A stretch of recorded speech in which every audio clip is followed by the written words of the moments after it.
안녕하세요, 파다입니다.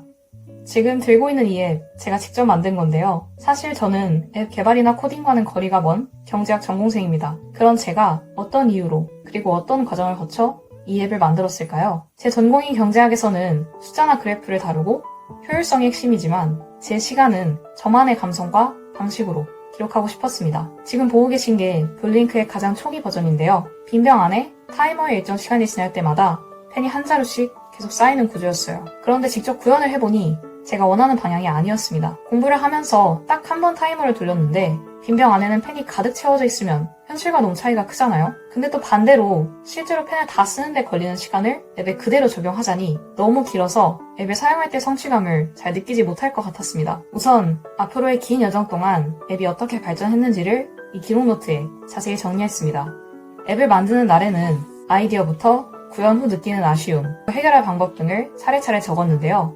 이 과정을 거치면서 단순히 내 생각을 앱으로 구현하는 것을 넘어서서 사람들이 정말 쓰고 싶은, 그리고 쓸 때마다 기분 좋은 앱을 만들고 싶다는 생각을 가지게 됐습니다. 그래서 기본 시스템을 3가지 방향으로 완전히 바꿨는데요. 첫 번째는 타이머 작동 방식이었습니다. 기존의 비현실적인 펜 적립 방식 대신 펜 한 자루 잉크가 서서히 줄어드는 방식을 선택했어요. 그래야 내가 흘려보낸 시간만큼 내 진짜 노력도 잉크와 함께 깊게 녹아드는 기분이 들 것 같았거든요. 두 번째는 필기구의 세분화였습니다. 사람마다 또 상황마다 몰입하는 시간이 다 다르잖아요. 가볍게 책을 읽을 때와 깊게 공부할 때의 목표 시간이 다른 것처럼요. 그래서 단일 타이머 대신 사용자가 그날의 목표에 맞춰 필기구를 선택하고 각 필기구마다 다른 타이머 시간을 부여하는 시스템을 기획했습니다. 세 번째는 현재 핵심 기능 중 하나인 선반 전시 기능을 추가했는데요. 잉크를 다 쓰고 타이머가 끝났을 때 그냥 수고했다는 알림만 뜨고 끝난다면 좀 아쉬울 것 같았어요. 내 노력이 증발하지 않고 어딘가에 차곡차곡 쌓였으면 좋겠다고 생각했습니다. 다 쓴 펜이 선반 위에 전시되면서 사용자가 앱을 켤 때마다 직관적으로 나의 성취를 확인하고 또 뿌듯함을 느낄 수 있게 기획했어요. 이제 어느 정도 앱의 기능이 잡혔으니 세부적인 사항들을 수정하기 시작했습니다. 이때부터는 태블릿에 앱의 각 페이지 디자인을 직접 그렸어요. 이게 제 머릿속에 있던 블루잉크의 모습들인데요. 우선 앱의 오프닝에 문을 넣었습니다. 문을 열고 들어가는 느낌을 주고 싶었거든요. 그렇게 들어오면 메인 페이지가 이렇게 뜨는데요. 여기에 내 이름과 선반이 있고 또 창문을 추가했어요.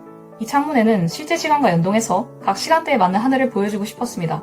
필기구 창도 이 기획에 맞추어서 구체화되었는데요. 가벼운 공부와 진지한 공부로 카테고리를 구분하고 가벼운 공부에는 연필, 형광펜, 샤프, 젤펜 이 4가지를 10분부터 1시간까지 배치했어요. 진지한 공부에는 볼펜과 만년필 2가지를 배치하고 그중 만년필에만 추가로 잉크 색상을 3가지 중 선택할 수 있게 해서 2시간부터 6시간까지 배정했습니다. 필기구를 선택하면 타이머 창으로 넘어가야겠죠. 연필을 제외한 필기구는 옆에 잉크통 혹은 샤프심통이 나란히 뜨고 그 아래에 타이머 시간이 보이게 만들었습니다. 필기구만으로는 얇은 두께 때문에 잉크 소모를 보여주기 어렵다고 판단했어요. 그래서 그 옆에 잉크통을 배치하고 그 내부에 잉크가 줄어드는 것을 보여주는 게 더 효과적일 거라고 생각했습니다. 그런데 지금 보고 계신 화면은 좀 허전하지 않나요? 이때는 필기구와 잉크병 모두 코딩으로 그려낸 거였어요. 근데 아무리 봐도 제가 원하는 느낌이 아니었습니다.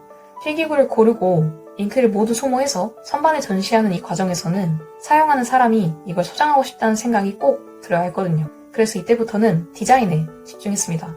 원하는 디자인을 구체적인 프롬프트로 작성해서 초안을 뽑아냈습니다. 단번에 원하는 이미지가 나오지 않아서 여러 번 시행착오를 거친 디자인들을 비교하고 그중 제가 생각한 분위기에 가장 어울리는 형태를 찾았어요. 필기구는 그렇게 다듬어진 이미지를 적용했고 잉크병은 그 초안들을 바탕으로 제가 직접 다시 그리면서 세부적인 디테일을 수정해서 완성했습니다. 그렇게 완성된 타이머 페이지입니다. 여기서 유일하게 잉크병이 없는 연필은 시간이 지남에 따라 연필 자체가 줄어들고요.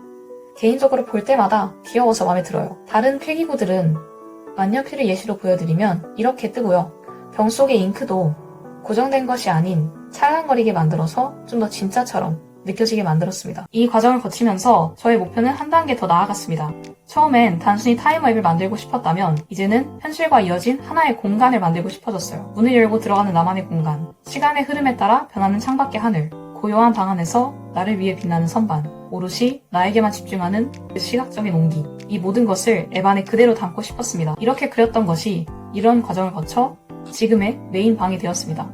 블루잉크가 내 손 안에 들어오는 나만의 공간이 되었으면 좋겠다는 저의 바람이 이 방의 곳곳에 숨어 있습니다. 단순히 예쁜 그림이 아니라 하루가 고스란히 담기는 공간인데요. 앞서 말씀드린 선반과 창문이 그 중심을 잡아주고 있어요. 잉크를 다 쓰고 선반에 전시된 병을 누르면 그 시간 동안의 흔적을 볼 수 있어요. 공부 과목과 시간은 물론이고 내가 얼마나 끊기지 않고 길게 몰입했는지 스스로 확인해 볼 수 있도록 일시정지 횟수를 넣었습니다. 창문 아래에 인력과 전자시계는 실제 시간과 연동되어서 방 안에서도 현실 감각을 잃지 않게 해줍니다. 인력을 누르면 이렇게 달력 페이지로 이동하는데요. 내가 걸어온 날들이 파란색 점으로 표시되어서 세워진 걸 한눈에 볼 수 있습니다. 또 책상 위에 세워진 책 3권은 통계 페이지로 가는 통로인데요. 주간, 월간, 연간 공부 기록과 필기구 점유율을 각각 그래프와 차트로 보면서 단순한 타이머를 넘어서서 확실한 성취감을 느낄 수 있게 통계 기록을 만들었습니다. 마지막으로 펼쳐진 노트를 누르면 다시 새로운 몰입을 준비하는 필기구 선택창으로 이어지면서 하루의 기록 사이클이 완성됩니다. 앱의 로고는 이렇게 생겼어요. 기록을 애정하는 사람으로서 아날로그적이면서도 낭만이 있는 그런 기록 도구를 담고 싶었거든요. 그래서 클래식한 기펜을 선택했습니다. 로고를 포함해 앱 전체를 관통하는 메인 컬러는 파란색인데요. 단순히 예뻐서만은 아닙니다. 예전에 파란 펜으로 쓰면서 암기하면 더 잘 외워진다고 하는 파란펜 공부법이 유행했었잖아요. 그 이야기에서 힌트를 얻어 블루잉크를 켜는 순간만큼은 사용자가 더 차분하고 또 깊게 몰입할 수 있기를 바라는 마음을 색깔에 담아냈습니다. 시중에는 이미 디자인도 예쁘고 기능도 좋고 효율적이기까지 한 타이머 앱들이 많아요. 그렇지만 오롯이 저의 취향을 담은 앱을 제 손으로 하나하나 만든다는 것은 또 다른 이야기잖아요. 블루잉크에는 저의 시간과 노력 그리고 기록에 대한 애정이 잔뜩 담겨 있습니다. 혹시 다들 그런 경험 있으신가요? 내가 다 쓴 펜을 보면 뭔가 뿌듯함이 느껴지는 기분. 저는 어렸을 때부터 글을 쓰고 무언가 기록하는 것 자체를 많이 좋아했어요. 그렇게 쌓인 노트들을 모아두기도 하고요. 그리고 기록만큼이나 다 쓴 펜을 보면 내가 이만큼 노력했구나 하는 그 뿌듯함이 좋아서 다 다른 펜을 모아두는 습관도 있었습니다. 그런데 방 정리를 하거나 이사를 갈 때면 그 펜들을 전부 안고 갈 수 없다는 게 늘 아쉬웠어요. 내 노력의 흔적들이 사라지지 않고 내 손 안에 예쁘게 영구적으로 남을 순 없을까? 그런 저의 오랜 바람에서 내 손 안의 서재 블루잉크가 시작되었습니다. 보이지 않는 노력의 흔적을 시각화하자. 사라지는 시간을 담아보자. 이런 마음으로 무작정 시작했지만 코딩을 전혀 모르는 저에게 앱 개발은 너무 큰 벽이었어요. 그런 제가 선택한 방법은 바로 바이브 코딩이었습니다. 코딩을 몰라도 앱을 만들 수 있다. 이 문장 하나를 믿고 그렇게 저는 무작정 앱 만들기 프로젝트를 시작했는데요. 처음에는 출시까지는 생각을 안 했었어요. 정말 앱을 만들 수 있는지 한번 해보자 라는 마음으로 시작했는데 막상 만들다 보니 점점 욕심이 생겨서 이왕 만드는 거 그럼 앱스토어에 출시까지 해보자는 마음으로 어느새 여기까지 달려왔습니다. 사용하는 사람이 많지 않아도 어쩌면 저 하나만 있다고 해도 이 프로젝트는 도전하고 완성해낸 그 자체로 저에게 정말 큰 의미인데요. 오늘은 이 바이브 코딩 중 바이브, 어떤 생각을 가지고 어떤 시행착오를 거쳐서 이 앱의 기능과 디자인이 완성되었는지를 얘기해봤는데요. 다음 편에서는 바이브 코딩 중 코딩, 기술적인 부분과 출시까지의 과정을 다뤄보겠습니다. 여기까지 저의 기록을 함께 해주셔서 감사하고요. 지금까지 바다였습니다. 안녕.